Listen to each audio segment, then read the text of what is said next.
Zola, Ellie. Let's go, ladies. Showtime. All right, ladies, keep it moving. Watch the step. Shut up.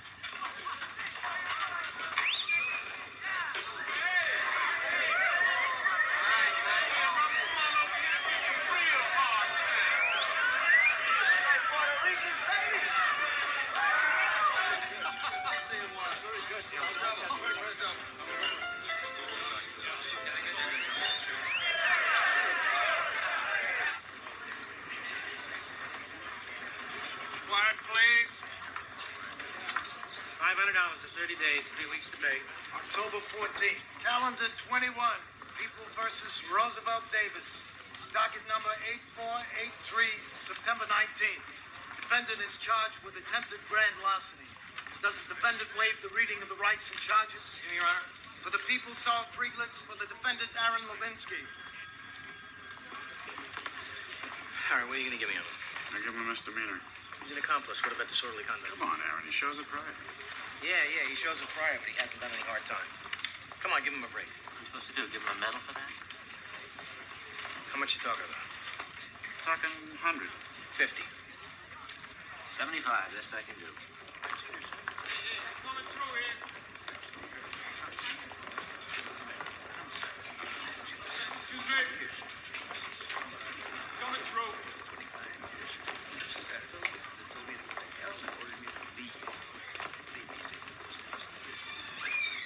Rose. In a minute.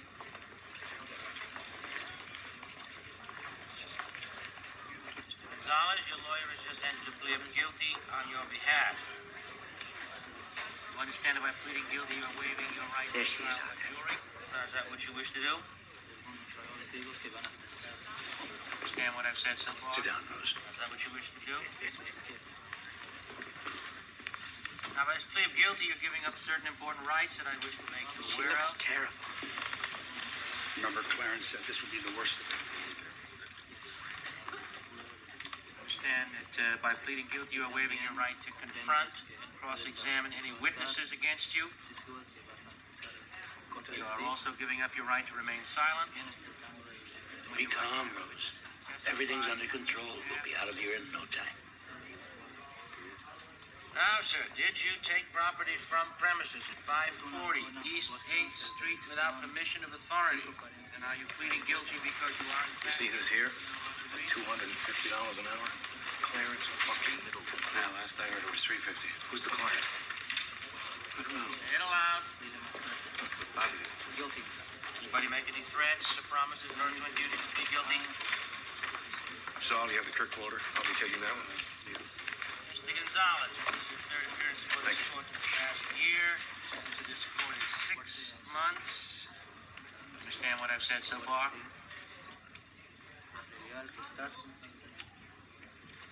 What have you done? Counsel, notify your client of his right to appeal. Thank you, Mr. Torres. Next case. Calendar 28, People versus Claudia Kirk, docket 6418. The defendant is charged with manslaughter in the first degree. Morales case is next on the docket. Well, good time, Mr. Levinsky. I have an appointment in Park 30, Your Honor. Wait, sit down, please. Let's move it. Take it easy, will you? Got my name wrong. We'll take care of it. Counsel, state your appearances for the record. Francis Xavier McMillan for the prosecution. Clarence Middleton for the defendant, Your Honor. Your Honor, the defendant, Claudia Kirk, has been indicted in the county of New York for manslaughter in the first degree. The people please request may I that say she be something? given psychiatric evaluation to determine her capacity to stand trial. In accordance with Article 730 of the CPO, the defendant was remanded to the New York County Prison Hospital for examination. Excuse me. The psychiatrist's reports find the defendant not competent to stand trial. I have something to say, And she's please. committed to a mental facility, and the people concur. Huh? Your hands to your side. Wait a minute. Your Honor, the defendant, Hands by Claudia your Kirk, side. New York County Prison I Hospital. can't hear. I have a right to hear. Defendant will keep quiet if she knows what's good for her. Clarence, have you read these reports? We have, Your Honor. Move to confirm. I do, Your Honor. Consulted your client? Larry, in view of the overriding fact, Please let me go. the fact is she's impossible to talk to. Quiet. Clarence, please consult with your client. Make it quick. Put your hands off.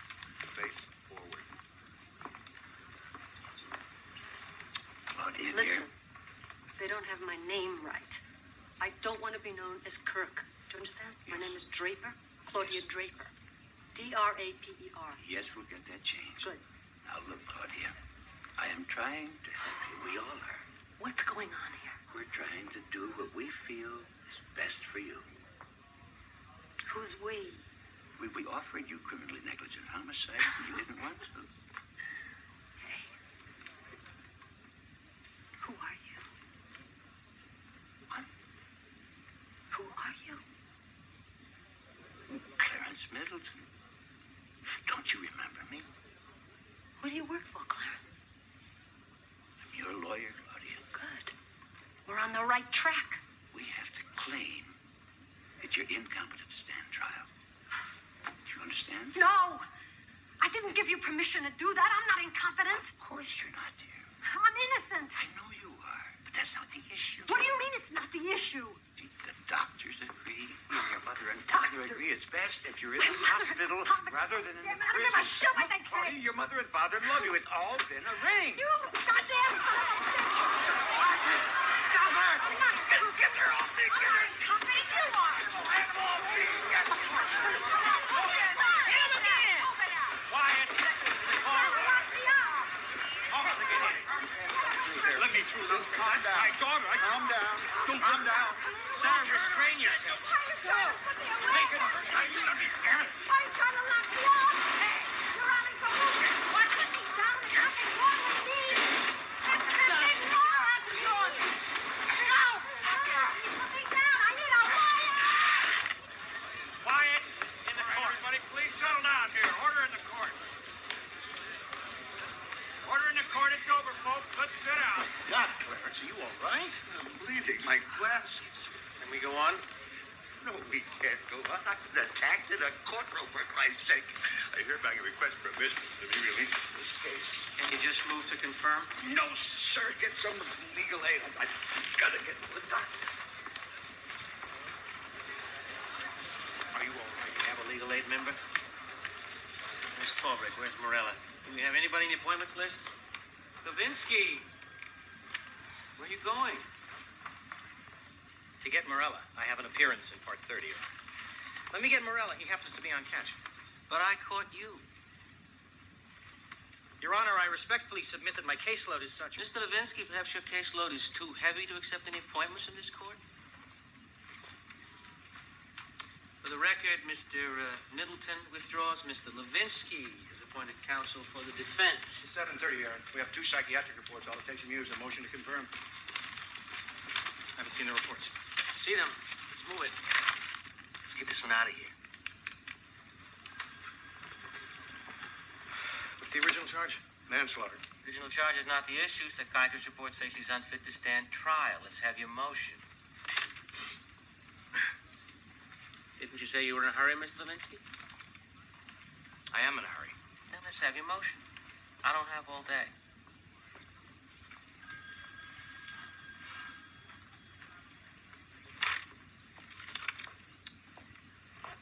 I move to controvert.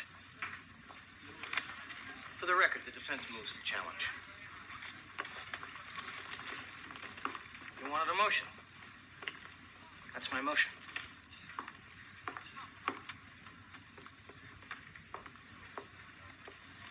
What's your basis, Levinsky? Well, as I observed, the defendant seemed a bit reluctant. I have to consult with my client. Fine. Adjourn till Monday. Monday, I haven't even met the woman. Between now and Monday, I have no time to prepare a case. Adjourn till Monday, Part 65. Next case.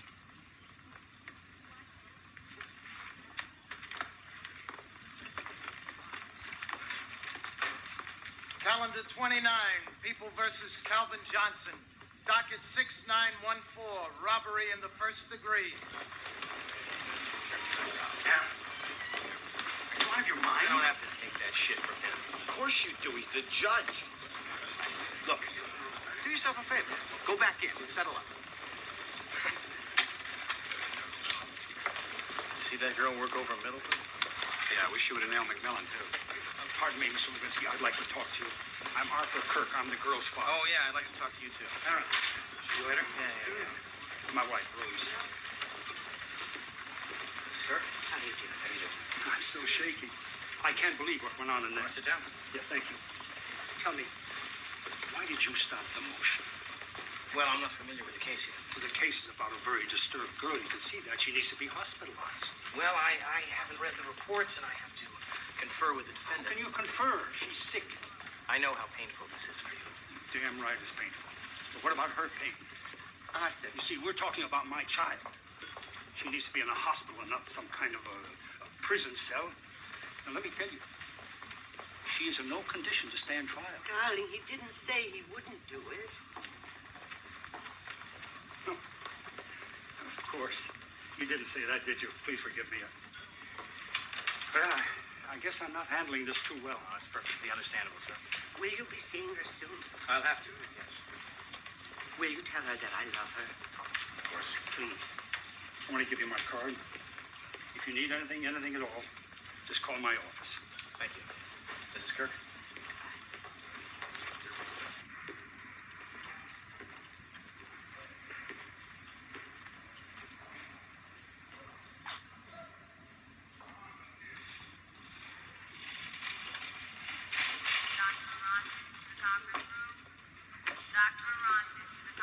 Here to see Claudia Draper.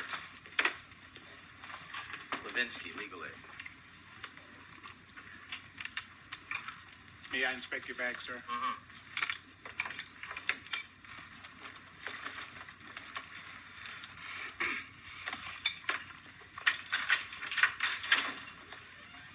Your name tag, sir.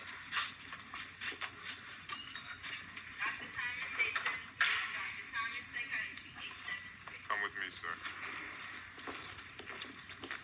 Good night, John. Good night, Dr. Morrison. Excuse me, Dr. Morrison? Yes? My name is Aaron Levinsky. I'm the new attorney for Claudia Draper. I just read the report that you did with Dr. Arantes about her. Is there going to be a hearing on this matter? I think so, yeah. Yeah, you got a minute? Not about Mrs. Draper. It wouldn't be ethical. Sorry. I'm just curious about a couple of things that you wrote here in this report. You mentioned that you found her flagrantly sexual and had random visions and subject to paranoid. I'm really sorry, Mr. Levinsky. Doctor, I just want to ask you one question. Is she crazy? Crazy is a word I dislike. Do I think she should go to prison? No. She's where she belongs, Mr. Levinsky. Good night. Good night.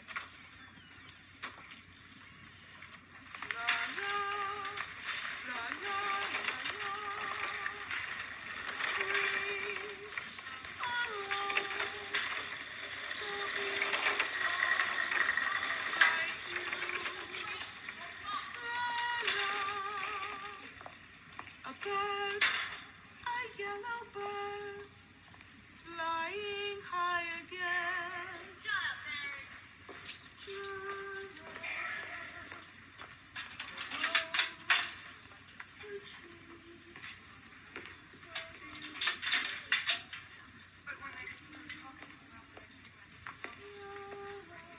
Watch out for that. They should probably try something.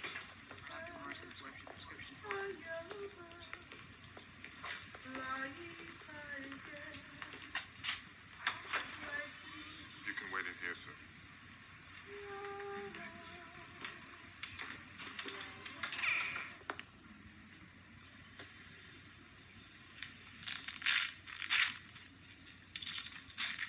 Cloud, you feel more better, you feel more calm, huh? You're a woman of passion. Passion is good in the bed, but not here. Someone is waiting to see you. What? Someone is here to see you. Vámonos.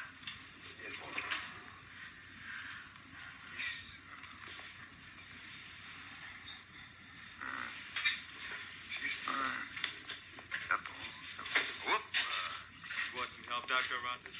No. Just follow me. Think conmigo, Cloud. Just follow me. Right this way, Mrs. Draper. Thank you, Manuel.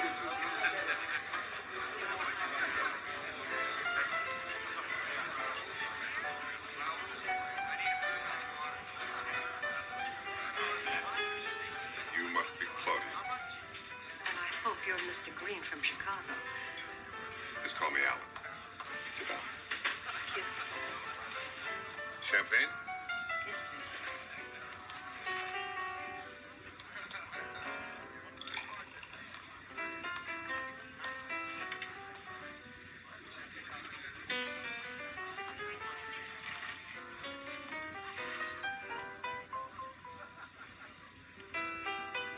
Well, I've never had to take a test before. That's since high school.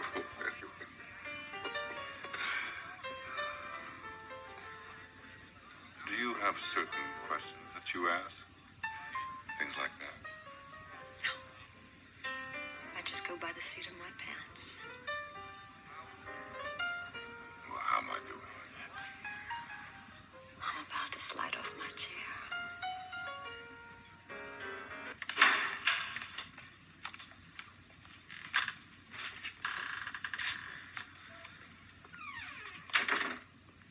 Hello, Mrs. Draper. My name is Aaron Levinsky. I'm an attorney sent by the court. Mr. Middleton doesn't represent you anymore.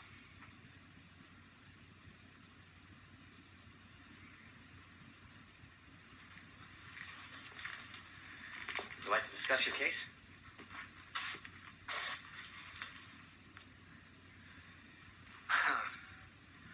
I don't know if you can follow any of this, but do you understand that I'm going to go to court on your behalf?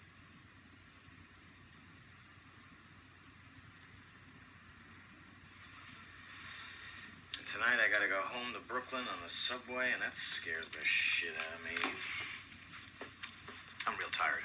It's been a long day. You're breaking my heart. Terrific. She can talk. Talk. I can dance, juggle, card tricks. What kind of a show do I have to put on for you? I say something wrong? Well, it seems I can't get a fair trial unless I put on a good show for... who now? Aaron Levinsky. No. Legal aid. No, it's not like that. No? No. Well, how do I get to stand trial? Well, first, you don't have... How do I get to stand trial? That's what I want to know! That's okay. Close the door, please. I'm her attorney. Says who? Says the court. If you need me, I'll be right out here. You think I'm gonna need him? Well, haven't you heard? I lash out and strike people at random. I know. I was there. I think you broke his nose. So the day's not a total loss. All right, what we've got here is a 7:30 process. Now, this is a process whereby the state is assuming that you... Pardon me? You got a missus. Uh-huh. She get good head. You want to talk about your situation here or what?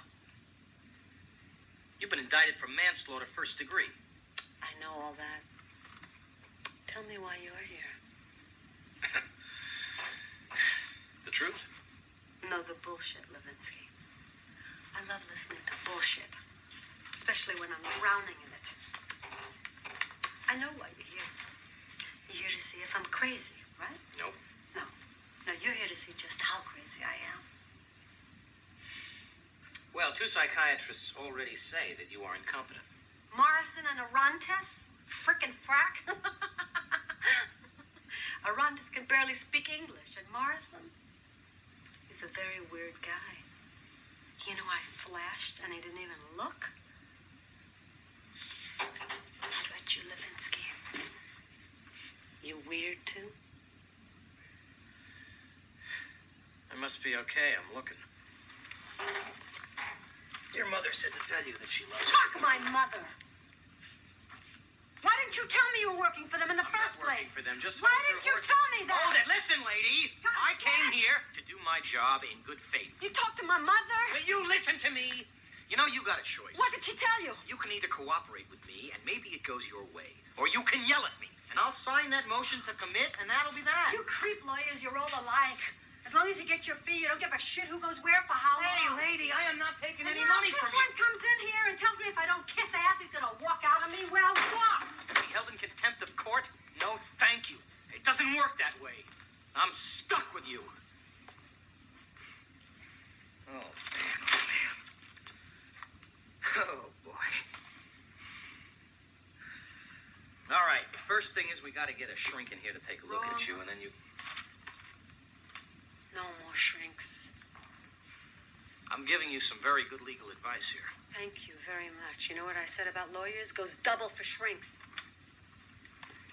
Mrs. Draper, there are 2 psychiatrists who already say that you're crazy. You got to have at least one psychiatrist who says you're not crazy, or you don't have a case. Sure I do. I'm my case. I get up there, I say my piece, I prove I'm competent. Look, I don't know if you believe this or not, but I'm a perfectly sane woman. And I don't bother anyone who doesn't bother me first. You get it? And I don't want any more quacks running around in my head talking about my toilet training. There's only one thing that scares me. A stupid client, and you terrify me. Have you ever testified in court? No. So you've never been cross-examined? You have no idea what it's like? No. How long have you been hooking? 3 years. 3 years, and you've never been busted? Never. Now tell me I'm incompetent. Well, look.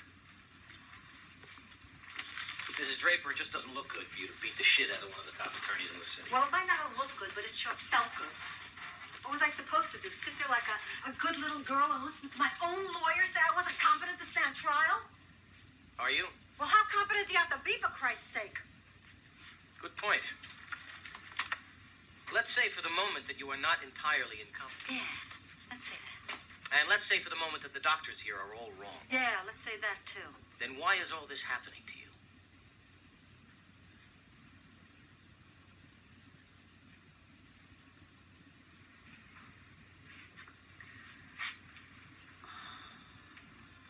Mrs. Draper?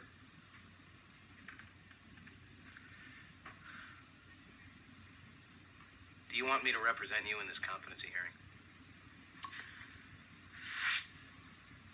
I don't know. Are you any good? You had good, now you got me. I could do worse. Don't be so sure. If we win at the hearing, you get a trial, but if you lose the trial, you can go to jail for 25 years. I'll take the risk. Because if I don't, I could end up wearing this bathrobe till I collect Social Security. McMillan's gonna eat me alive. All right, let's start at the beginning. Fine. Give me some background details. All right. Now you talk to me and pretend I'm sane, okay? Okay. And I'll do the same for you. Okay? Thank you.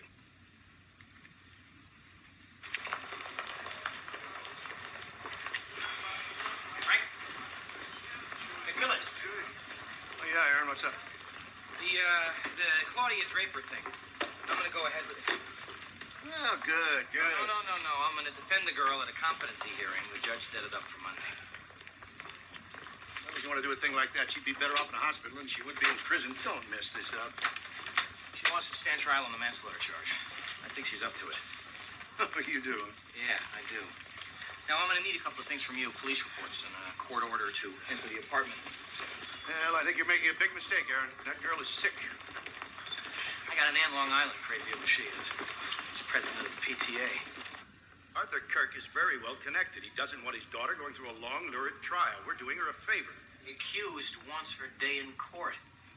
I still believe in that kind of stuff, don't you? Don't get high and mighty with me. You know what, Francis? Maybe you don't think you got a good enough case.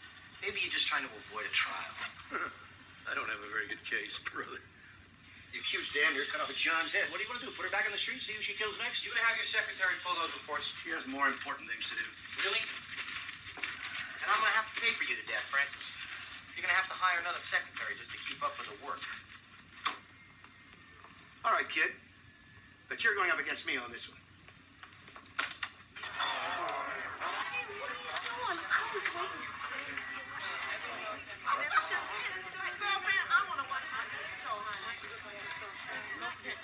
My cards, Mary. You gave me the 1, 2, 3, 4.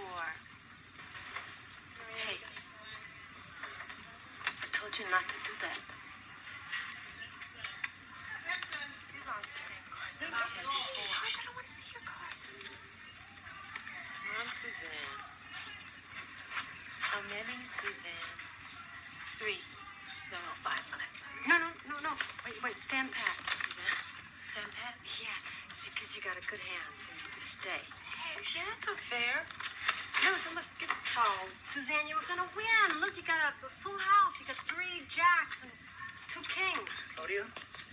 Claudia, would you like to come into my office now? Would I like to? Let me put it this way. Come into my office, Claudia.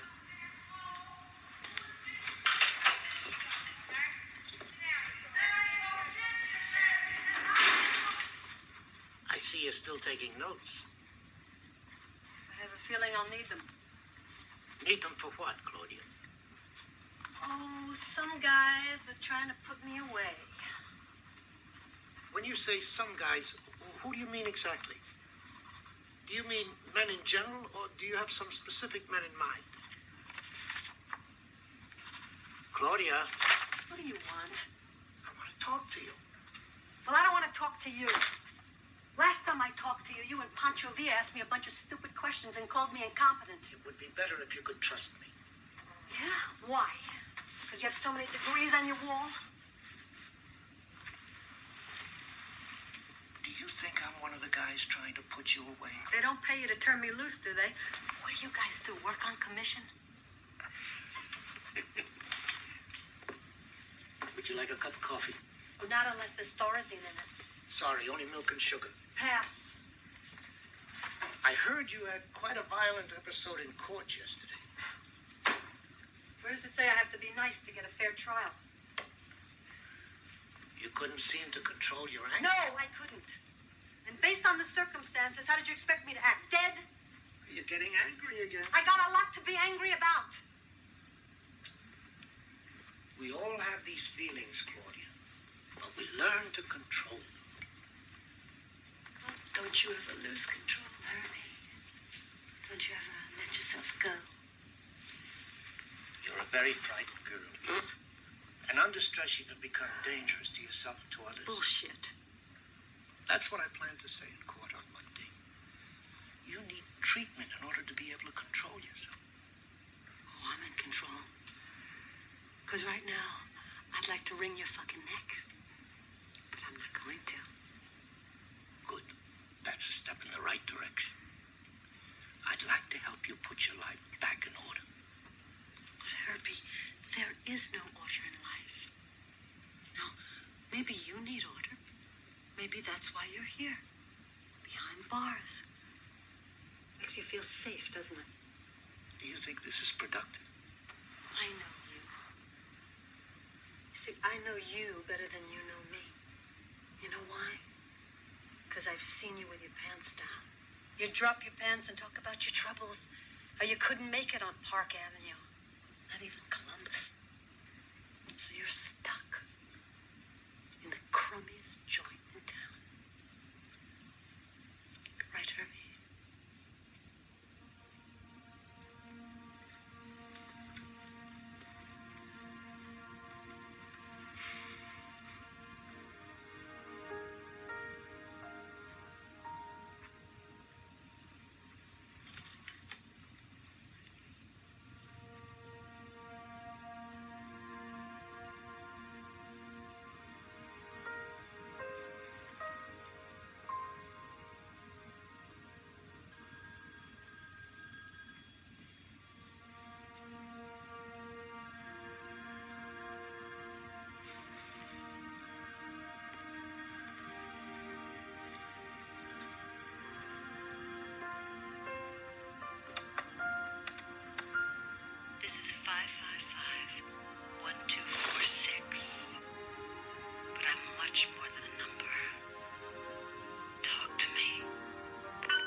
I have a tip on some telecommunications stock you might find interesting.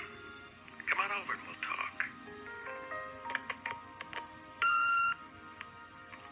Mrs. Draper, your VCR is ready. Give me a call when you want it delivered. Hi, Claudia. I'm a friend of Lee. Do you remember Lee? The big guy, dark hair, glasses. He's with Allied. Anyway, he suggested I give you a ring. Damn it, I hate to talk to these things. I feel like an idiot. My name is Alan. I'm at 555-9970. Could you call me? And I'd really like that. Lee says I'd really like that too. It's 555-9970.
Sense? We have been talking for hours. Really? Really? May I join you? Please. Dr. Johnson, this is my attorney, Erin Levinsky. Dr. Levinsky? Pleasure to meet you. We're talking about the nature of paranoia. Uh-huh. Subject of occasional interest around here. Yeah, to put it in a nutshell, Levinsky, this lady says, I do not need a hospital. I need a nice walk down Fifth Avenue. You saying that you don't agree with Dr. Morrison's diagnosis? I won't deny that Claudia could benefit from therapy, but could be conducted on an outpatient basis. Twice a week to start with, I should think. Leading to a group therapy situation once a week. Is this terrific? Wait. What we needed. Claudia, wait a minute.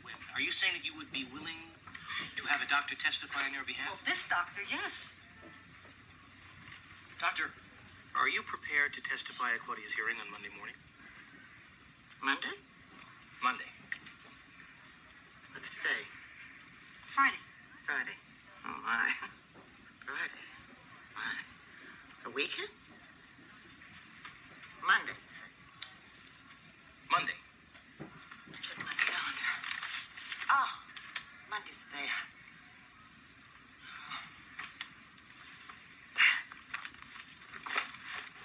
One of my secretaries will be in touch with you. God's name, this was a good Monday. Is this shoot time? Months? Years?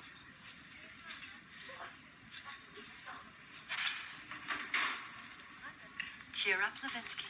Don't want people thinking you're crazy. You're very cute. You're very cute. Well, she is a doctor, you know. Chiropractor, sort of. What's that? For me? If you like mustard. Food? Honest to God, food? Pastrami. Pastrami? You're okay, Levinsky. God, she looks so normal. Poisoned her husband. Oh. Listen. Monday morning, 10 a.m. I marked some places here I want you to study. Here, here, all right? Oh, good. Why do you look nervous? I'd like some more time. Relax. This is fine. And I brought you some clothing for you to wear at the hearing. You bought me clothes to... Brought you.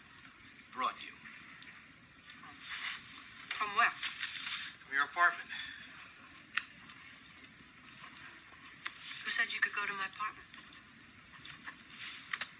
What did you take? Some clothing, a dress, some shoes, some nice things. I want you to wear your own clothing at the hearing. Why didn't you ask me? Because there was no time. Come on. Claudia, I'm just trying to help you. What gives you the right to invade me? Invade you? I don't want you to look like a nut in court.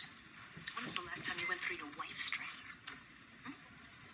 When is the last time you scouted around in her panty drawer? It's no big deal. It is a big deal. You want to calm When down? is the last time someone went through your goddamn things without permission? I'm sorry. I decide who sees my underwear. I'm sorry.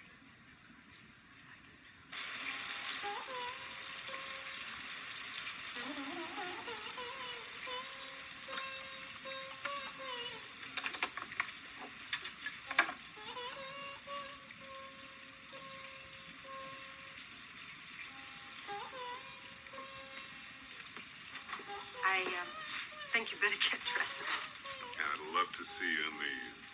next week, my sweet.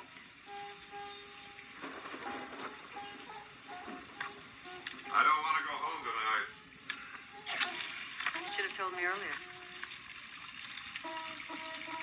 Let's take a nice, sexy bubble bath together. I can't, sweetheart. I have another appointment now. I'm really sorry. What are you going to do now? Fuck somebody else?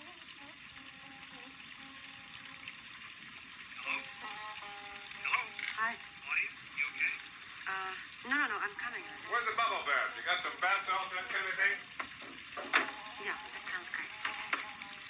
About half an hour. All right, bye.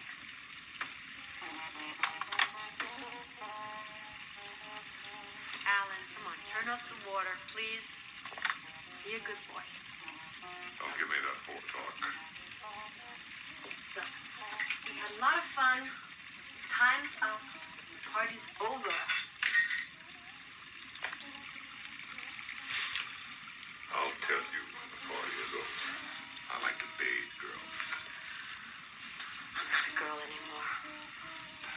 You're not a boy. Look, I don't do baths, please. Bitch. Sound just like my wife. Don't do this. Please, stop it. Stop it, you creep. I'm not your wife. Calm down. You goddamn cunt. You're out of my power.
Make sure there's always plenty of water in the pitcher for the judge.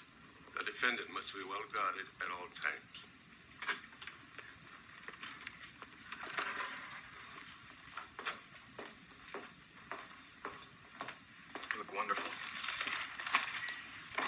this dress for? For the ones who want to sit on Mommy's lap.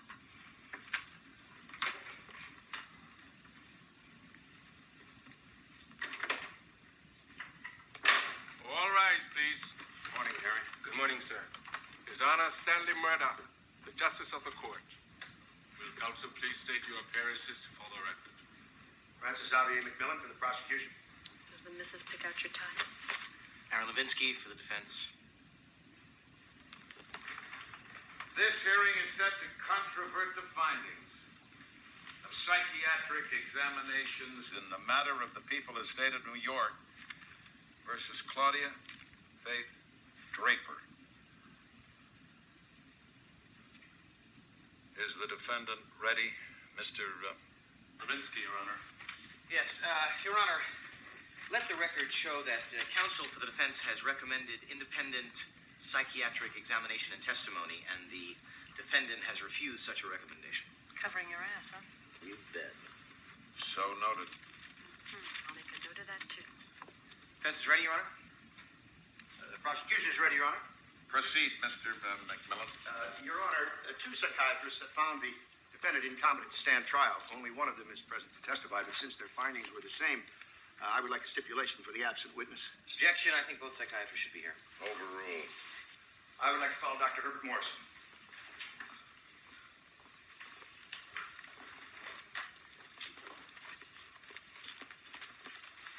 Will you give your full name and county of residence for the record? Dr. Herbert A. Morrison, New York.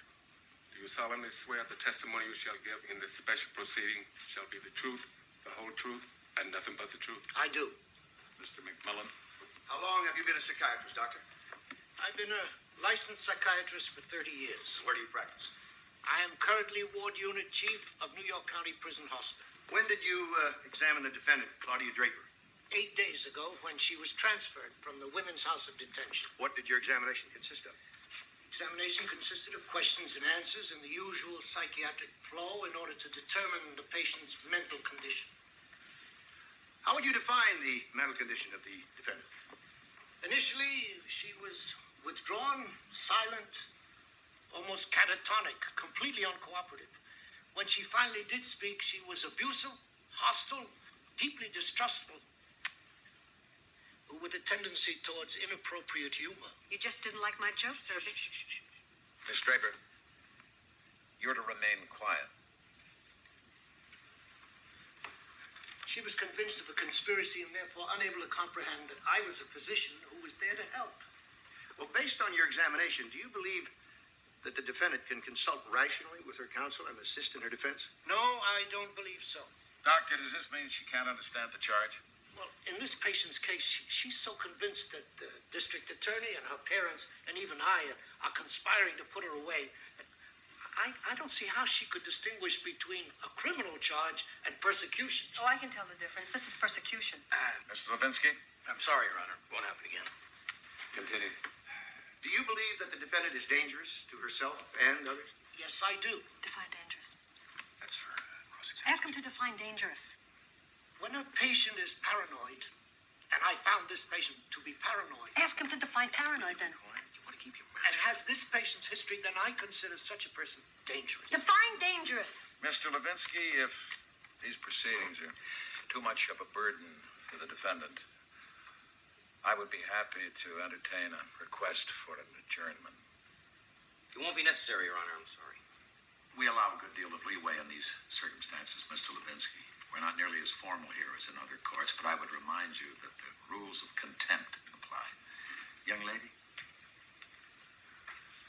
do you understand what I just said? I speak English. Of course I understand. She understands perfectly, Your Honor. Continue, Mr. McMillan. As a professional, would you like to see the defendant receive treatment before being brought to trial? Absolutely.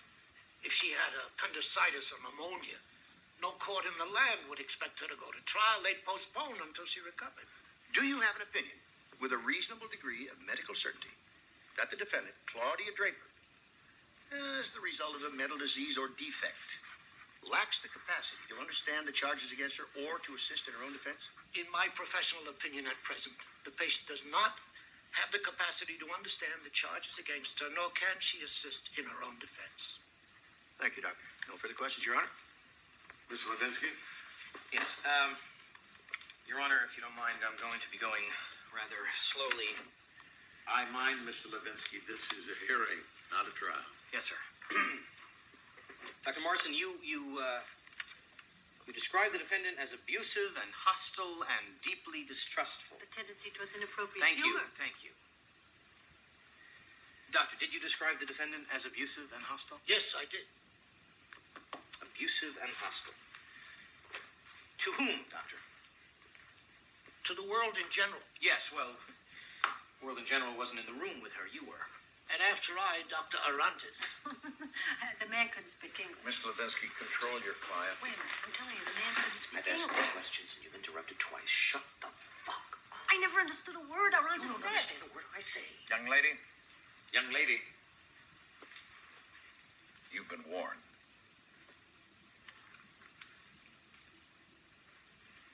Dr. Arantes speaks with an accent, but he's fully qualified. After all, Dr. Freud had an accent. Thank you, Doctor, for volunteering that. Tell me, you described the defendant as dangerous. Is that right? In my professional opinion. Did you ever see the defendant hurt herself?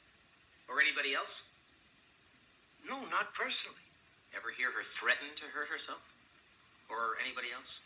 No. Did anybody at New York County Prison Hospital ever see Claudia Draper hurt herself or anybody else, or threaten to hurt herself or anybody else? Well, let me see. Take your time, Doctor. Thank you. Yes. 3 days after her arrival, she blackened the eye of one of our other patients. She made a pass at me. The patient had to go to the infirmary. Your Honor, may I have a moment, please? Please. Why didn't you tell me about this? Because I forgot. I'm trying to prove you're not I'm dangerous. not dangerous. She grabbed my tit. I slapped her in the eye. If you had tits, you'd do the same thing. Mr. Levinsky? You prepared to pursue a line of questioning? I certainly hope so, Your Honor. I hope so, too. Continue. Dr. Morrison, before your examination of Mrs. Draper, were you aware of why she had been arrested? Yes, first-degree manslaughter. Well, actually, it was more like womanslaughter, only I finished first. That's enough, Mrs. Draper. Mr. Levinsky, you continue. This time, stay on track. Dr. Morrison, knowing that she had been arrested for manslaughter, were you in any way predisposed to regard Mrs. Draper as dangerous? Well, I considered that for a while, but I held that in abeyance and let the examination provide me with a proper psychiatric profile. You've been a psychiatrist for a good many years. That's correct. Tell me, you must have testified at many competency hearings, is that right? Hundreds. Do you have a standard set of questions that you ask these patients? Yes, I do. So I imagine you've already asked Mrs. Draper whether she understood the charges against her. That's correct. You asked her such questions as what day of the week it was, and what her parents' names were, etc., etc. Yes, that's right. Tell me, did she know the answers to these questions? She refused to answer. How could I know if she knew the answers? Excuse me, Doctor. Let me ask the questions, okay? I'm the attorney. Thank you. She could have known the answers, yes or no? Well, yes, she could have known the answers. Now, Doctor, you say that she didn't answer you. What did she do? She laughed. She laughed. What else did she do? She never stopped taking notes. She was entirely belligerent in her attitude. She wouldn't answer me. You're really not used to patients who don't answer you, are you? I'm used to all kinds of patients. What concerns me is their attitude and behavior. Well, could it be that the attitude and behavior of this particular patient challenged you and got you just a little bit hostile and perhaps colored the findings in this report? Mr. Levinsky, I've been a psychiatrist for 30 years. I know how to control my emotions. I did not show the patient what I was feeling at the time. Oh, so you felt hostile, you just didn't show it. No, I didn't say that. Well, that's exactly what you did say. No, I didn't. Don't put words in my mouth. I'm not putting words in your mouth, sir. I don't like your attitude, Mr. Levinsky. Getting a little hostile, Doctor? Oh, you're very clever with your courtroom tricks. But what you're doing here is depriving a sick girl of proper treatment. I'm a doctor. I wanted to receive that treatment. I don't care whether you win this argument or not. The girl has a history, and you're ignoring it. A broken home, a broken marriage.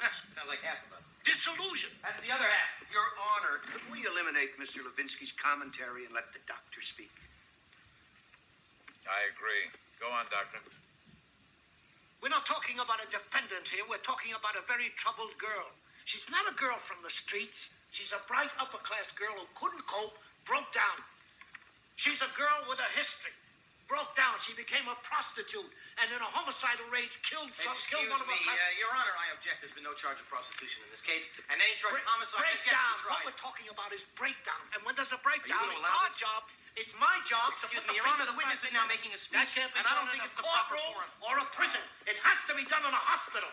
Your Honor, I object. I would like everything about homicide and prostitution stricken from the record. Mr. Levinsky, I'm aware of the law. You're going to have to trust me to separate the issues. I'm going to allow it.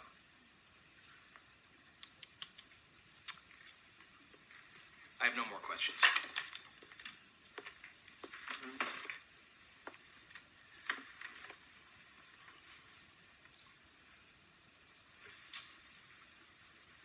With Your Honor's permission, I will save my redirect for later. You may step down, Dr. Morris. Thank you. I'd like to call Mrs. Arthur Kirk. I don't want her up there, Levinsky. We don't make out the invitation list. I don't need her. I don't want to hear her. Your Honor, I would like to make a request for a short recess. I'd like to consult with my client. That's an excellent idea, Mr. Levinsky. We'll stand at recess for a few minutes. Please remain seated until the judge leaves the courtroom. Go talk to her. Tell her you love her.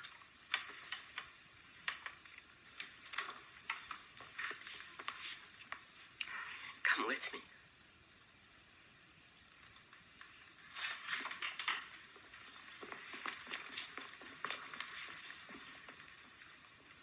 Claudia?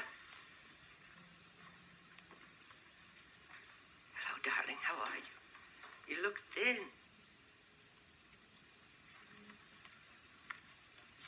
Are they feeding you? I can arrange to have food sent in. Would you like that? You look tired. Are we making you tired? You can say so, darling. Say something, please. Can we go in there? We can talk to her later. We'll talk later, Claudia. We love you, darling. What? We love you. Don't you know that? We love you. Yes. We love you. One more time. We. Come on. We. We love. Love. You. You.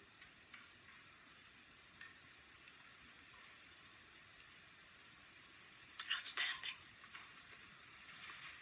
Let's go, Levinsky.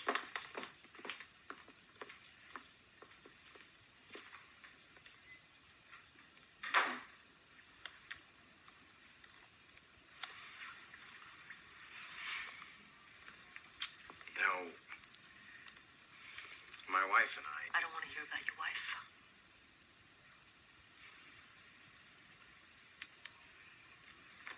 I'm sorry. Don't talk about your wife.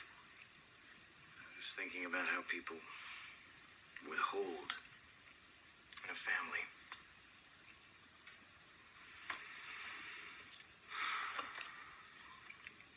How many kids do you have?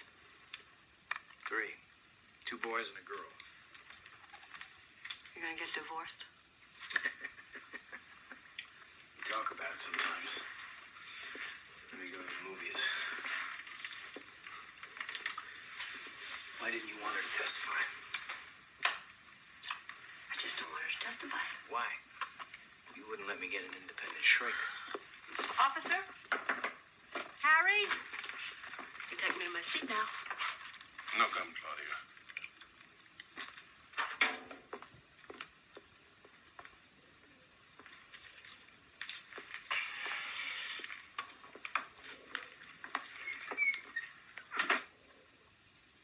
And how soon after the divorce did you marry Mr. Kirk? 11 months, nearly a year. How did your daughter get along with Mr. Kirk? Fine. It was love at first sight for both of them. Can you tell us when you first noticed any changes in her behavior? As early as the 6th grade, she was around 11.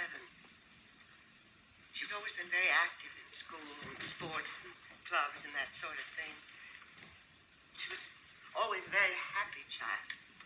Then all of a sudden she withdrew. She seemed to live in a fantasy most of the time. You never knew just how she was going to act, is that it? Never. One day she'd talk a blue streak of utter nonsense, and the next day you couldn't get a word out of her. Later, in high school, we had some problems with marijuana and staying out all night, and there was a period of promiscuity. Once she was 16, Arthur, Mr. Kirk, and I found her the mirror in the bathroom. She'd cut off all her hair, about an inch from her scalp. When we tried to approach her, she brandished the scissors on us. She turned the scissors on you as if she were going to attack you? Objection. The prosecution is leading the witness. Sustained. Well, did you get any professional counsel? Arthur was against it. He doesn't believe in airing family problems, and I agreed with him. We just assumed it was part of adolescence. Brandishing scissors on her parents a part of adolescence? Do you have any idea what caused her behavior?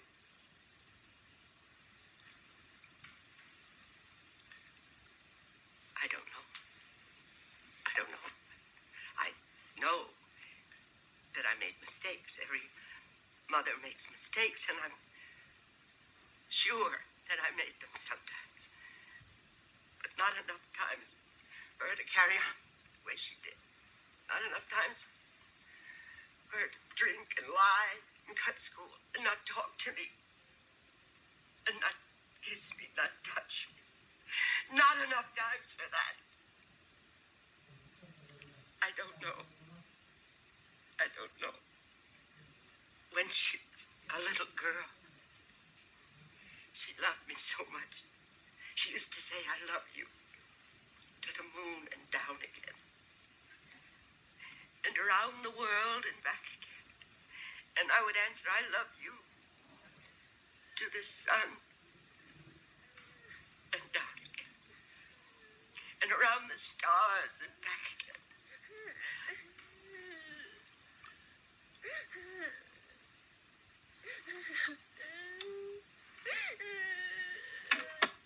Do you remember, Claudia?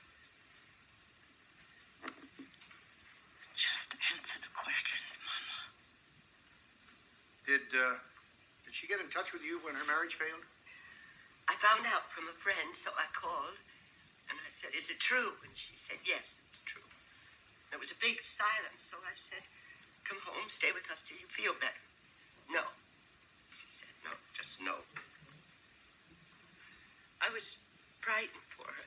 A divorced woman is a target. She's easy prey to any polite man who comes along. Were you able to keep in touch with her after that? I called. But she never answered my messages. So, instead of calling, I wrote. These are the letters. I have them here. I thought you should see them. You see, Your Honor, I because never knew Mom, about this. in exactly the same way. Your Honor, I hardly think this is proper. Mrs. Kirk. Is this your handwriting?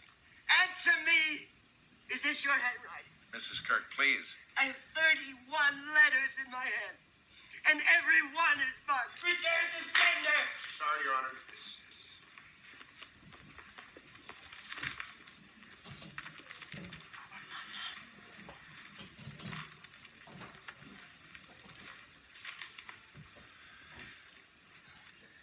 Mrs. Kirk? You all right? Mrs. Kirk, you could take a moment if you like. All right. I'm sorry. I know this is difficult for you, Mrs. Kirk, but you just bear with me. So your daughter has been continuously and progressively withdrawing from you for the last 20 years, is that right? Yes, that's true. Mrs. Kirk, do you think your daughter needs psychiatric help? Objection. Is Mrs. Kirk a medical expert? Sustained. Rephrase. As a parent, solely as a parent, would you like to see your daughter, Claudia Faith, receive psychiatric treatment? Hey, I'm a grown-up. What difference does it make what she thinks? Miss Draper, It's my life, Stanley. you're trying my patience. Well, why do you listen to all this crap? Why don't you just listen to me? Sit down. You'll have a chance to testify later. Mrs. Kirk? I'm sorry. What was the question? As a parent, solely as a parent, would you like to see your daughter, Claudia Faith, receive psychiatric treatment? She needs help. It's a difficult thing for a mother to say about a daughter, but yes. She needs help. One last question, Mrs. Kirk. Do you love your daughter? Would you say it for the record, please?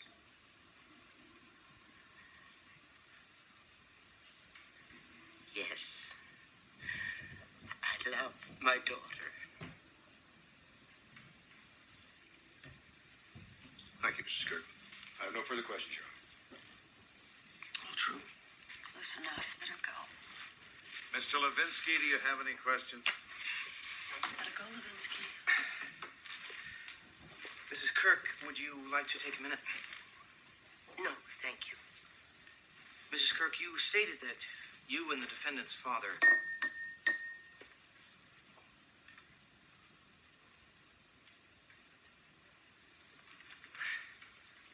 You testified that when Claudia was in high school...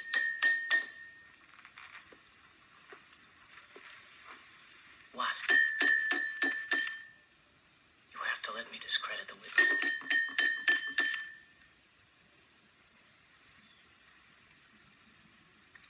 Maybe you are crazy.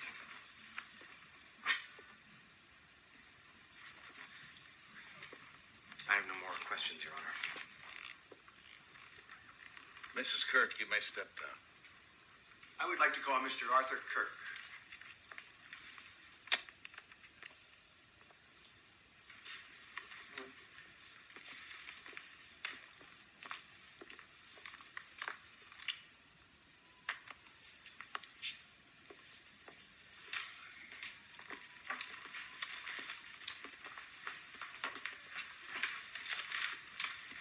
Do you solemnly swear that the testimony you shall give in this special proceeding shall be the truth, the whole truth, and nothing but the truth? I do. Be seated. Mr. McMillan? Mr. Kirk, how old was the defendant when you married her mother? Claudia was 5. At that time, was there anything about her that would have led you to believe that Claudia was troubled? She was frightened. They were both frightened when I first met them. They'd been abandoned, you see, by Claudia's natural father. So you would describe her as frightened, traumatized? Objection. Prosecution is putting words in the witness' mouth. Overruled. Continue, Mr. Kirk. Yes, sir. She was always on guard, always distrustful. No, I shouldn't say always. There were periods when she was a delight and happy. But they were short-lived. Did you get along well? Oh, we got along fine. I was her champion. Oh, really? What do you mean by that? Well, I forbade Rose to spank her. We never spanked in my house. I don't believe a child should ever be spanked. It breaks their spirit. So you tried to be a good father to her? Yes, I tried. When I was courting her mother, she said to me, Art, what about Claudia Faith? I didn't say send her off to school, get rid of her, send her away. No, sir, I said, Rose, if you love her, I love her. And when she woke up in the middle of the night crying because of bad dreams, I was the one who went to her. I didn't know much about children, but I learned. And later, when she got a little older, I even took her to the office with me. Well, given your years with her and the close relationship that you shared, would you say that you understood her pretty well? Objection. Leading the witness. Overruled. I understood her pretty well. Yes, I think so. She was a troubled but lovely child. A joy to be with in spite of everything. And even though I don't have the opportunity to see her now, I'm sure she's a very special woman. Were you surprised when her marriage collapsed? All that surprised me was that the marriage lasted that long. I didn't get to know Peter until after the marriage, and then I didn't know him too well. He's a remarkable young man. You hated him. Mrs. Draper, don't start up again. Well, that didn't mean anything when he swore to tell the truth. He hated Peter's guts. You'll have an opportunity to speak later. Speaking as a loving and devoted parent, do you believe your stepdaughter needs hospitalization? Yes. I'm sorry to say I do. Honey, Go away, Peter. don't do this to me again. I don't want to hurt you. I promise. I just hold you. Claudia, I love you. Come on, open the door. Mr. Kirk, did you hate Peter? No, not at all. I may have had the typical father's reaction. No man was good enough for my daughter. I see. Forget him. You tied my hands pretty good. Let's let me walk around a little bit, okay? Mr. Kirk, do you have any idea why Claudia attacked her former attorney, Clarence Middleton? Obviously, she didn't like his advice. What was that advice? I seem to recall he suggested a hospital would be a better place for her than Rikers Island. Really? Yes, he felt it was the best way. I see. The best way. The best way. When you and Mrs. Kirk talked to Dr. Morrison, when you chatted with him about the crime that Claudia had been charged with, did he also indicate to you that he thought it was the best way? Mr. Levinsky, a trial is a public event. If she were your daughter, would you want her laughed at? Hammered to a pulp by the attorneys and the press? She's just a client to you. Day after tomorrow, you're gone. But she's not just a client to me. I'm not going to see her humiliated in front of the whole world. No, sir. No, this is not a common criminal. My child is ill. She's sick.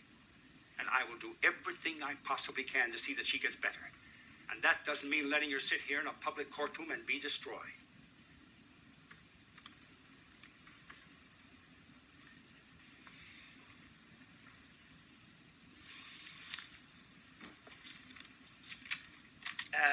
When you and Mrs. Kirk were first married,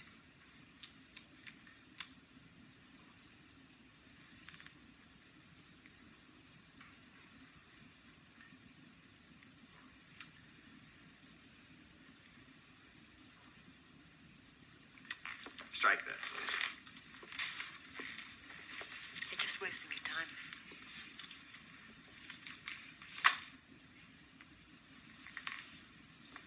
you know, Mr. Kirk, it's very clear to me that both you and your wife were very warm, very loving parents. Both of you loved Claudia. And we still do? That's right. That's why I don't understand why Claudia could behave the way you described. She was abandoned. Her father walked out on her.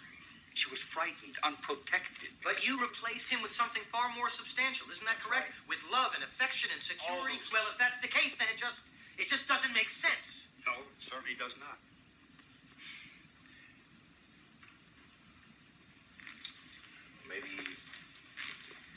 Maybe you gave her too much. Maybe you were too generous. I'm not ashamed to say I was very generous. I'm a generous man. Well, is it possible then that you spoiled her? Look, I loved her. And when you love someone, you give them things. Christmas, birthdays, graduation. When she was young, I gave her presents. When she got older, I gave her gift certificates, sometimes cash. Cash? Yes. Huh. Sorry, my mother always told me it was wrong to give children money. Well, I'm afraid I'm going to have to disagree with your mother. You see, I'm a businessman. And to me, running a home is like running a business. You want someone to do something, you give them an incentive to do it. For instance, if she Let's see, straightened out her room. She got $1. If she came home from school with a good report, she got a $10 bill. Like a reward system. Exactly. Let them have a little money, give them a sense of responsibility, let them make their own choices. Well, there you go. Now, what did Claudia choose? Mr. Kirk, isn't it true that what Claudia did was to withdraw from both you and Mrs. Kirk? And from her husband, Peter, and from everyone else in her life. God knows what's left for her to withdraw from.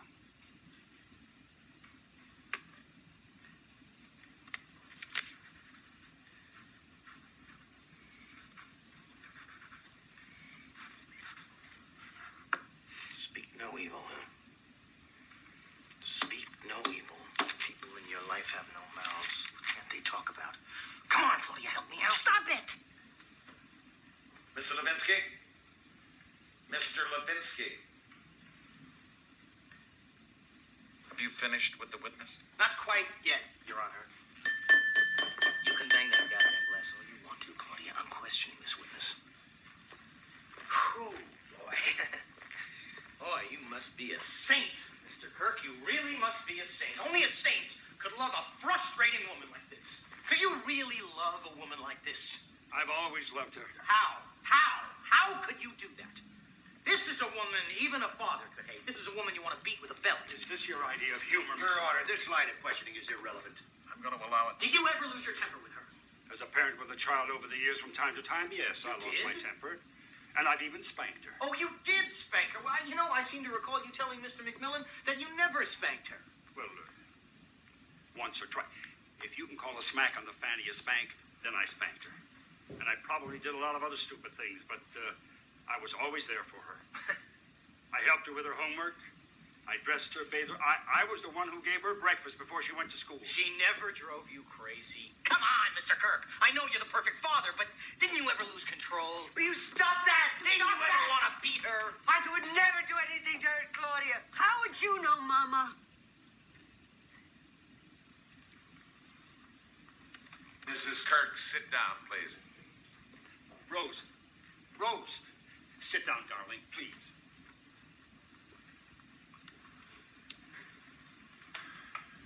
Mr. Levinsky?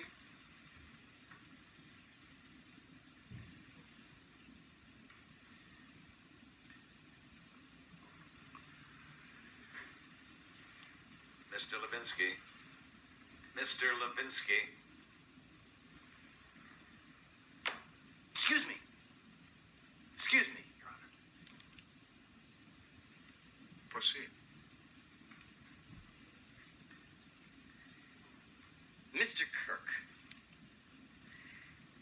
you said that among the many fatherly duties that you assumed when Claudia entered your life was bathing her. Do you remember saying that? Mm-hmm. Please respond verbally. Yes, I did say that. How long did you practice this particular fatherly duty? Objection, Your Honor. Overruled. Answer the question, Mr. Kirk. I don't remember. Did it stop when she was 5? Did it go on a year and stop when she was 6? What are you Or suggesting, did it go on Mr. for Levinsky? 2 years and stop when she was 7? I remind you, you're under oath. Well, I don't know. It didn't last long. Claudia liked me to do it. Liked you to do what? To bathe her. To bathe her? To bathe her? It was nothing. And I object to your insinuations. My daughter locked me out of the bathroom when she was 4. Now, how old was Claudia? Claudia, please. How old was she? Was she 10? Was she 12? How old were you, Claudia? How old was she, Mr. Kirk? Was she 13 years old when you stopped bathing your stepdaughter? Was she 14? She was a child. She couldn't have been... How old? Girls, Your Honor. How old? Your Honor, he's harassing the witness. I'd like to hear an answer. How old? I don't remember. I was 16.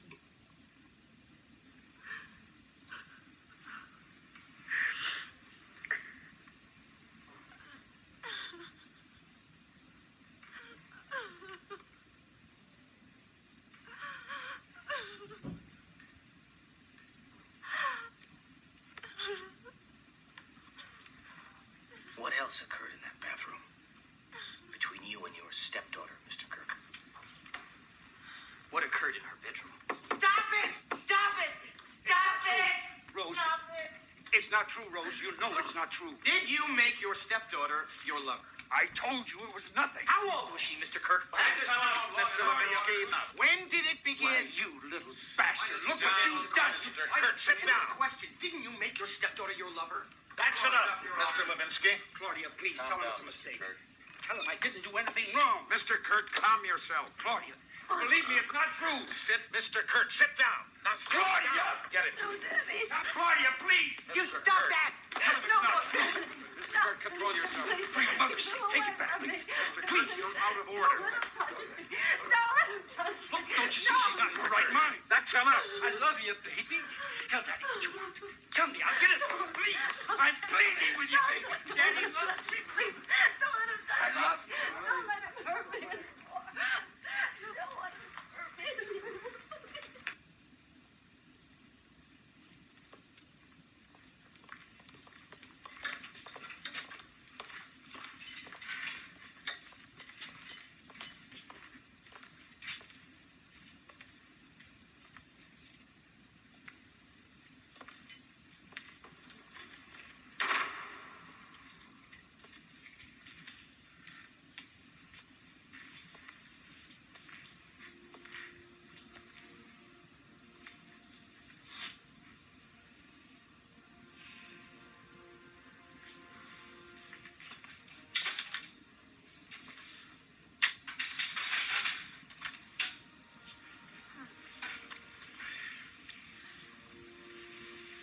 It's me. Aaron.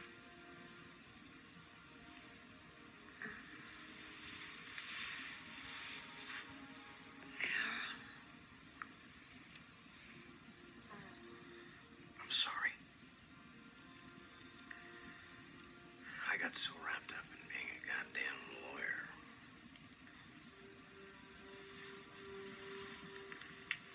Did we lose?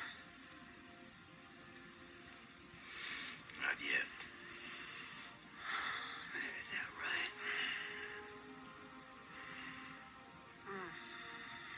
Maybe I am crazy.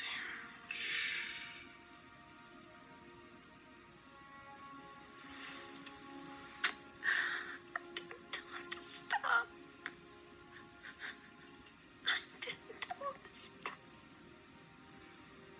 You were a little girl.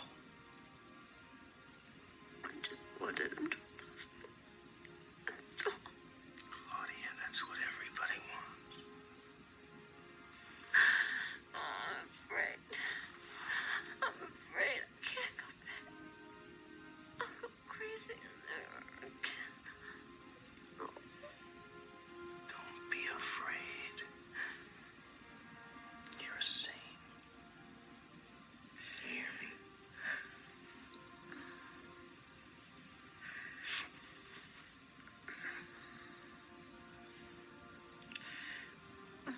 you gotta go on. That's What? I'm supposed to be with the missus.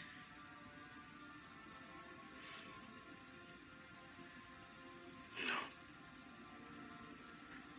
No, I'm supposed to be right here.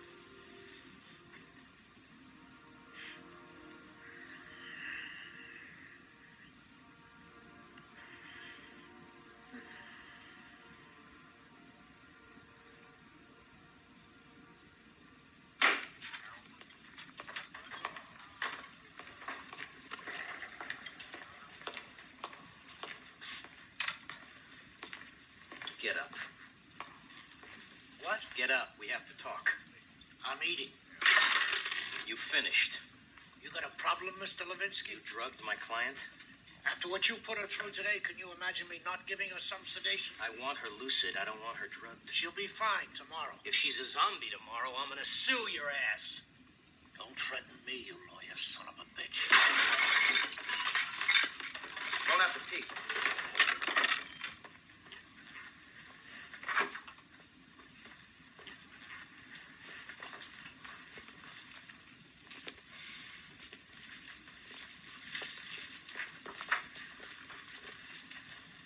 You don't have to do this to me.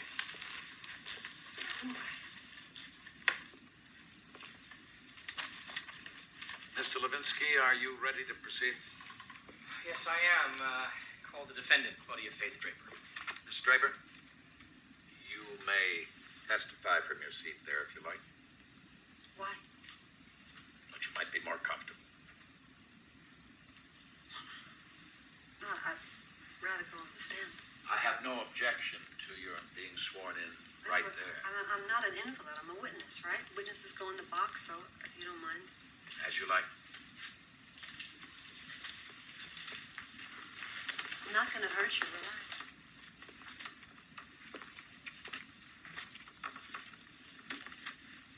Place your left hand on the Bible, raise your right hand.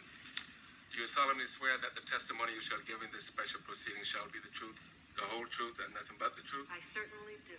Please be seated.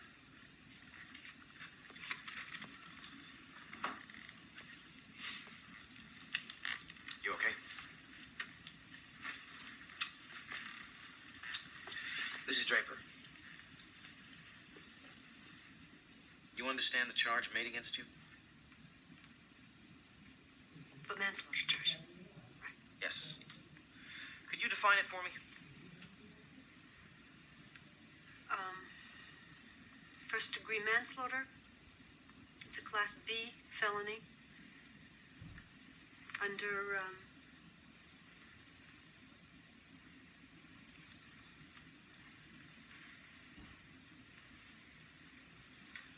5 point something of the penal law code.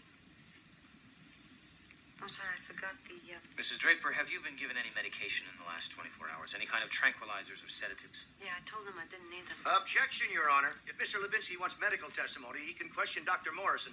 Sustained. Mrs. Draper, could you tell me your understanding of the legal concept of justifiable force?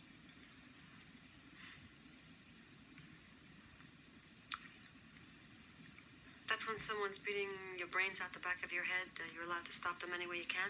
Thank you. Now, would you tell us your understanding of the provisions of the 730 process? Yeah. If I lose today, they can commit me for a year. 60 days before the year is up, the hospital can ask to retain me. If I lose again, I'm gone for another year. And from then on, it's 2/3 of the maximum sentence, which comes out to be 16 or 17 years, and that's without a trial. Now, Your Honor. Mr. McMillan, you'll have ample time to cross-exam. Let her finish. Mrs. Draper, what does all that mean to you? Well, it means if they do it right, they can lock me up in a hospital for the criminally insane forever. The witness is exaggerating, Your Honor. No, I'm not. There's a book on the table called Criminal Law of New York. Look it up. The witness is extending the practical limits of the statute, Your Honor. I didn't write the book. The Honorable Eugene R. Canuto, Judge, New York City Criminal Court, he wrote it. Your Honor. Mr. McMillan, however it's executed, that is the statute, as you should know. Proceed, Mr. Levinsky.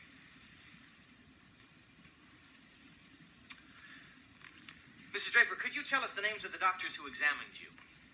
Yes, I can. Julio Orantes and Herbert Morrison. Herbert A. Morrison. And how long was Dr. Arantes' examination? 15, maybe 20 minutes. He doesn't speak much English. Objection, Your Honor. Well, he doesn't. His Spanish isn't so hot either. And how long was Dr. Morrison's examination? 55 minutes. He knows more English. Tell me, do you accept the findings of the psychiatric examinations given to you at New York County Prison Hospital? I do not. And do you believe that you are physically and mentally prepared to go to trial? Yes, I do. Thank you. I have no more questions. Mr. McMillan. Now, Claudia, if you're tired, I'm sure the court will allow. Well, I'd like you to call me Mrs. Draper, if you wouldn't mind. Very well. When I get tired, I'll let you know. Mrs. Draper. Are you tired? Mrs. Draper, how long were you married? 6 weeks short of 10 years. Was this a happy marriage? It had its moments. Do you have children from this marriage? No? Was that by choice? Yes. Whose choice? We agreed. You jointly agreed. Yes. I told him if I got pregnant, I'd leave him, so he agreed with me. And you didn't get pregnant? No, I did get pregnant. Well, you did get pregnant. Yes, I did. I came home from a party one night, a little drunk, and I kept putting too much jelly in my diaphragm, and Did your husband leave you when you got pregnant? no, I had an abortion. Why? I don't believe in childhood.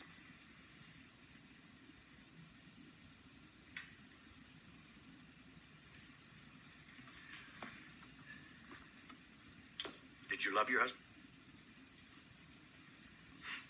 I don't know. Where did you move when your marriage collapsed? Guess I loved him. What? Where did you move when your marriage collapsed?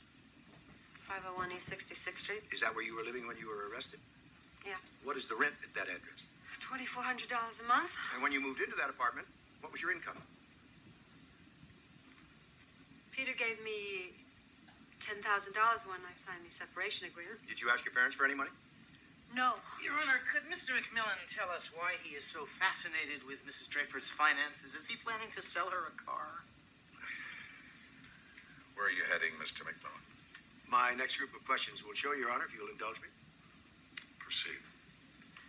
So you lived off of the $10,000 that you got from your husband. No, I spent that on furniture and kitchen stuff. But what did you live on? Gifts. Gifts. Gifts from whom? Friends. Men friends? Uh-huh. And what did these men friends give you? Jewelry? Sometimes. Furs? I got a fox boa once. Did they give you food? Food? One guy used to bring caviar. Is that what you mean? Did you exchange your jewels and furs for food at the supermarket? Oh, isn't that silly? Well, did you? No. Well, then how did you pay for your food? I assume you didn't live on caviar. Hardly. Or did you use those gifts to pay your rent? Excuse me? Is it legal to take cash gifts? I beg your pardon? I mean, if I say to you, Stanley, here's $500 just because I like you, is that legal? Yes, that's legal. Thank you. A lot of the gifts were cash. And these cash gifts from these men friends were enough to pay your expenses. Mm-hmm. And what did these men expect in exchange for these cash gifts? Is counsel for the people leading up to Your Honor, I have not used the word fee. I'll permit an answer. What did these men friends expect in return for these cash gifts? Friendship. Friendship. What kind of friendship? Objection. Question is vague and misleading. Overruled. These men that gave you cash gifts, did they expect you to talk to them? Sure. Did you listen to them? God, yes. And you did them favors. Your Honor. You did them favors. Mm-hmm. What kind of favors? Objection on the same grounds. I mean, what kind of favors did you do in exchange for those gifts? What difference does it make how Mrs. Draper chooses to make a What living? kind of favors? Why don't we stop all the bullshit and get to the point? Now, you want to know what I do for a living? Ask me. My time is very expensive, Mr. McMillan, probably more than yours. I get $500 an hour. How much do you get? I get $400 for straight lay, $300 for a hand job, and $500 for head. If you want to wear my panties, that's another $100. You take them home, Mr. McMillan. That's another $100. No whips, no ropes, no spikes. I've got liquor and grass. Anything else, you bring your own. It works like this. You call me up. I make a date. I look you over. And if I like you, we make a deal. And darling, I am worth the trouble. Take my word for it. If you want the best. Do you want the best, Mr. McMillan? I am talking about taking your body to heaven and and sending your mind south. I'm talking about spoiling you so bad. You'll hate every other woman you touch. I'm talking about my mouth on your mouth and my tongue. Anywhere you want it. I'm talking about indulging your every fantasy and then giving you those fantasies one by one. Just for you. All for you. Nobody but you. You get all that, darling? Would you like that, baby? You get what I'm telling you? Do you all get what I'm telling you?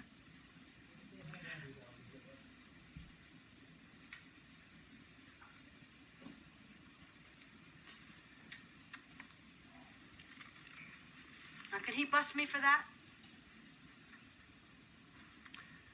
Can he? No, he can't bust you.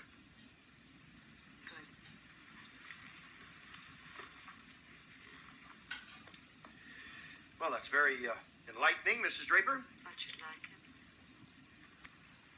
it. Tell me, how long did you perform these favors?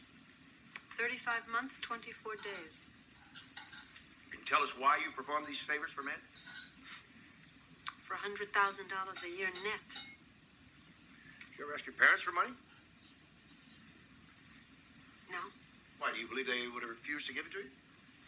No, they would have given it to me. But you preferred living a life of exchanging favors for gifts. It hurts less to sell yourself to strangers. Well, tell me, if you were in the same position today, would you make the same choice? Your Honor, she's not in the same position today. I'd like an answer. I might. You would rather go back to a life like that than ask your parents for money? Probably, yeah. Ms. Draper, would you describe your behavior in the courtroom the past days as normal? Would you consider these circumstances It as is normal? my job to ask the questions. Your obligation to answer them. Well, yesterday this hearing had to be adjourned because you were no longer able to participate. Well, the truth is, I didn't have a nifty childhood. Poor me. Life sucks. Yesterday, you all had a good time watching me and my stepfather squirm. Okay, it's out. It's over. It's a fact of life. I'll handle it. The point is, it's not relevant to what's going on here.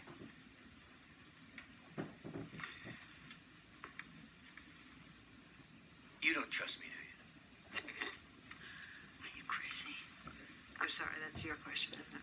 Well, have I ever done anything to harm you? I don't believe this. You're trying to put me away. You don't believe that I have no personal motive? I'm just simply doing my job? Your job is to get me. Your job is to put me in a hospital. Now, I don't know, maybe I'm dumb, but I take that personally. You also believe that Dr. Morrison is acting out of a personal motive, too, don't you? No, I don't. I'm sure he believes what he believes. He thinks whores are girls who hang out on 8th Avenue and stick needles in their arms. Whores aren't nice white girls from nice white homes. Yeah, he knows that as sure as he knows his wife is home cleaning the oven. Isn't that right, Herbie? What if he's wrong? What if his wife is out bawling the insurance salesman? What if he doesn't know his ass from his elbow? What if he's just an asshole with the power to lock me up? What if that's all he is? An asshole with power. Your Honor, forgive me for interrupting, but I believe the pressure of this proceeding is doing serious harm to the patient. She should be sent back to the hospital. With all due respect, Dr. Morrison, I have a witness testifying, and I'd like to hear the testimony without interruption. Now, please sit down. For her sake, Your Honor, I insisted. I said, please sit down.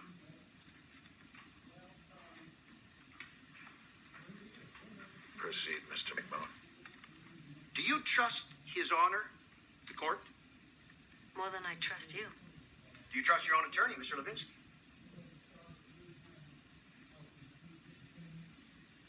As lawyers go, he's all right.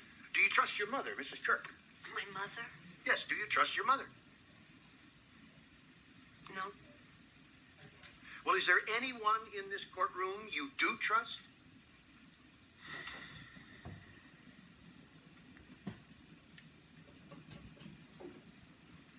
Him. You're pointing at Officer Harrison? Mm-hmm. Officer Harrison is the only person in this room you trust. You can't hurt me. You can. The judge can. Morrison can. She can.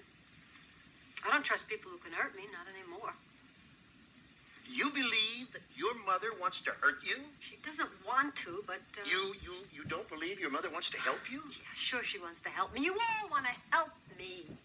Except for Harry. Harry doesn't give a shit. You don't believe your mother loves you? Of course she loves me. She told you that. Didn't you hear her? He wrote it down. Now you stand up there asking, do you love your daughter? And she says, yes, I love my daughter. And you think you've asked something real? And she thinks she said something real? You think because you toss this word love around like a frisbee, we're all gonna get warm and runny? No. Sometimes people love you so much. Their love is like a goddamn gun that keeps firing straight into your head. They love you so much. You go right into a hospital. Right, Mama? No. I didn't know.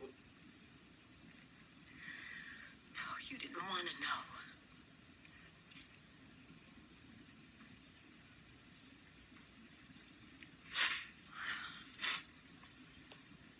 Mr. Draper, I'm a little confused. Do you love your mother? Sure, I love her. So what?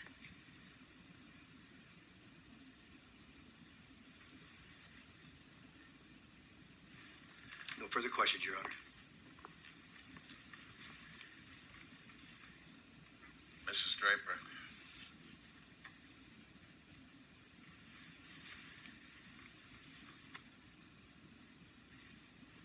Mrs. Draper, you may step down. Your Honor, I would like to recall Dr. Herbert Morrison. You were fine. Told the truth. I don't think anybody heard me. I heard you. Doctor, I remind you that you're still under oath. Dr. Morrison, in view of the defendant's testimony and all that's happened in this court, have you changed your opinion as to her capacity? Absolutely not. Oh, wait a minute. Wait one goddamn minute. Mrs. Draper. Capacity? Why me? Why not him? Did they examine him for his capacity? Did they examine her? I know a judge who jerks up under his robe. Nobody gave him a test. Claudia. You are no longer on the stand. Well, then put me back on the goddamn stand until I convince you. Don't whip me with your rules. While you're playing with your goddamn rules, the meter is running out on my life.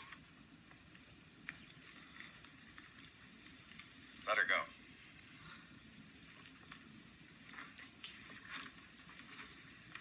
Look,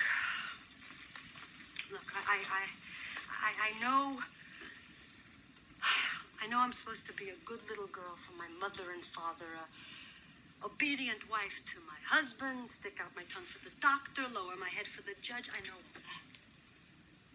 I know what you expect me to do. But I'm not just a picture in your heads. Do you understand? I'm not just a daughter or a wife or a hooker or a patient or a defendant. Can't you get that? You think giving blowjobs for $500 is nuts, huh? Well, I know women who marry men they despise so they can drive a Mercedes and spend summers in the Hamptons. I know women who crawl through shit for a fur coat. I know women who peddle their daughters to hang on to their husbands. So don't judge my blowjobs. They're sane. I knew what I was doing every goddamn minute, and I'm responsible for it. I lift my skirt, I'm responsible. I go down on my knees, I am responsible. Now, if I If I play this part you all seem to want me to play, if I play sick, I won't be responsible. Poor sick Claudia. She needs our help. Well, I won't play that part. You hear me? I won't give you that out. I won't be another picture in your heads, Claudia the Nut. Do you get what I'm telling you? Now, he can sign a piece of paper saying I'm nuts. But it's only a piece of paper. And you can't make me nuts that way no matter how many times you sign it. And no matter how many times you say it, you can't make me nuts. Or you, Mama. Just get it straight, all of you. I won't be nuts for you. Did you get that?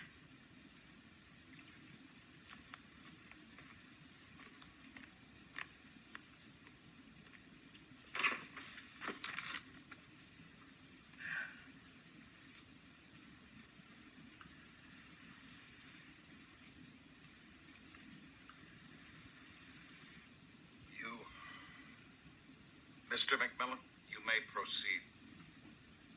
Dr. Morrison, do you still believe she lacks the capacity to stand trial? Yes, I do. No further questions, Your Honor. Mr. Levinsky? I have no more questions, Your Honor. You may step down, Doctor.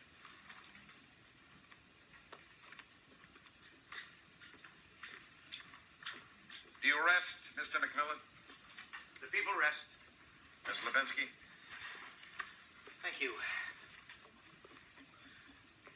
Your Honor, my client is a real pain in the ass. Excuse me.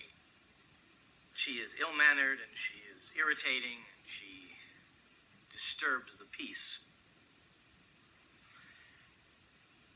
But we shouldn't confuse her behavior with her capacity to stand trial. Defense rests. Ms. Levinsky?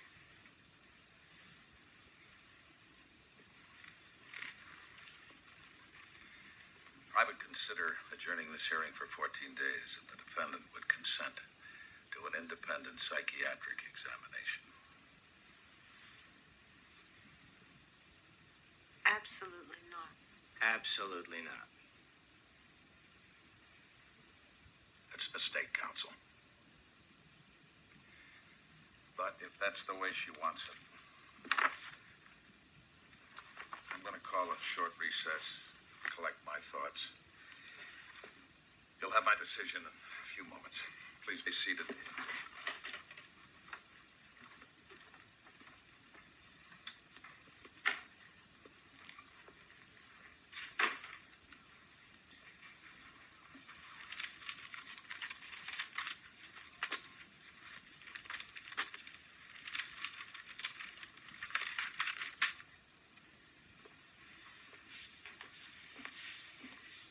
Claudia,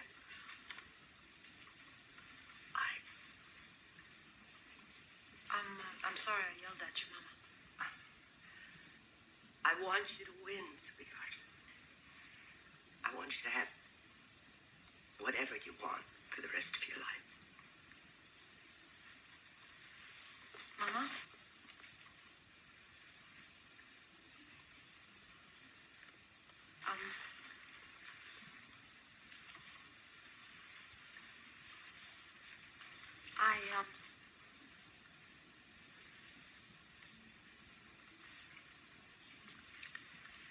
Touch you?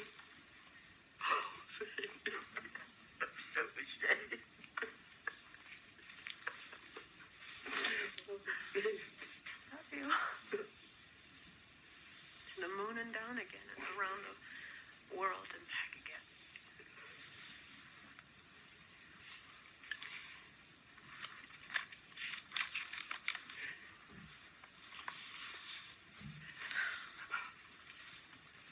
It's all right. Why don't you go sit down? Please. Thank you. You all right?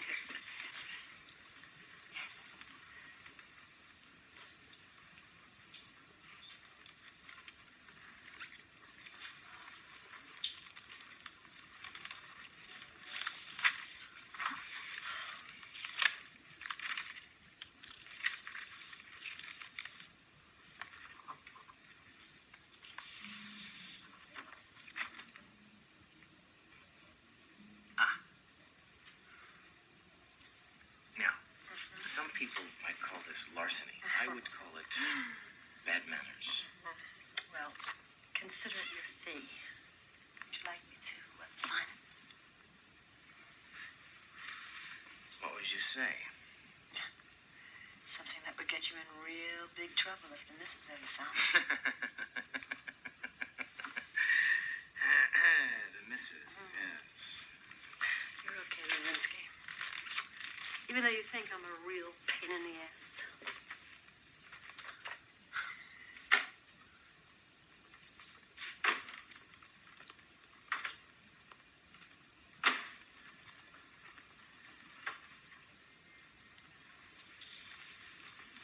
The court is deeply concerned that the defendant will not permit an independent medical examination on her behalf. It's a critical flaw in her case.